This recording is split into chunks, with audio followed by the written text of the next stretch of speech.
Michael Harris didn't hate his life. That was the most dangerous part. At 42, Michael lived in a quiet, clean neighborhood just outside Columbus, Ohio.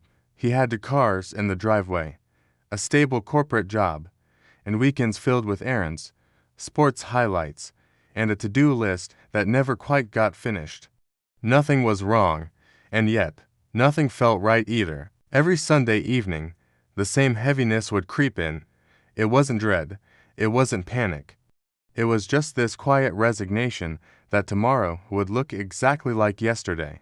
Michael would tell himself, "This is what adulthood looks like," but deep down, he knew that was a lie. He was caught in the trap of being just okay. See, Michael had once been ambitious. In his 20s, he'd stay up late, sketching out business ideas, devouring biographies, imagining this incredible future he was genuinely excited about. Then, life happened, the bills started arriving. Responsibilities began to stack up, stability became the main goal. And slowly, almost without him noticing, routine replaced ambition. Michael didn't fail. He settled. Comfort wrapped itself around him so gently that he didn't even realize it was a cage. The moment that exposed the truth came one Friday night. Michael was at his company's 10-year service awards ceremony. Colleagues were standing on stage, smiling politely as they were handed plaques. Then, Michael's name was called. The room applauded. He walked up, shook some hands, and smiled for the photo, but inside, he felt completely hollow. Later that night, as he was driving home, his phone buzzed.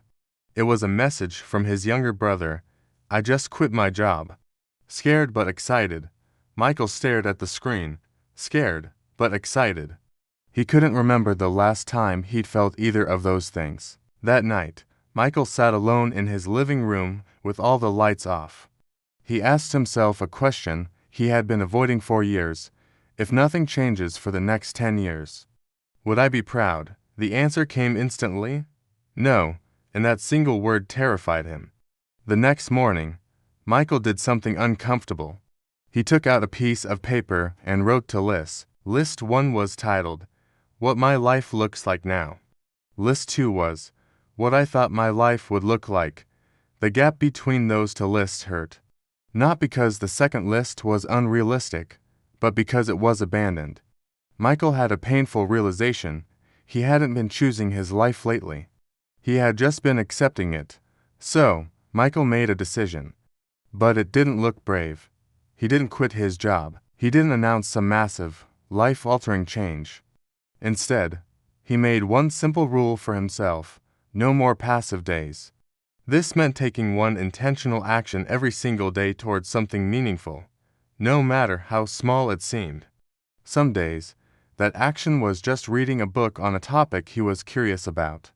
Some days, it was spending an hour learning a new skill online. Some days, it was just reaching out to someone he knew who was smarter than him and asking for advice. The actions felt insignificant, but they were deliberate. After about 3 weeks, the resistance phase kicked in. The initial motivation disappeared.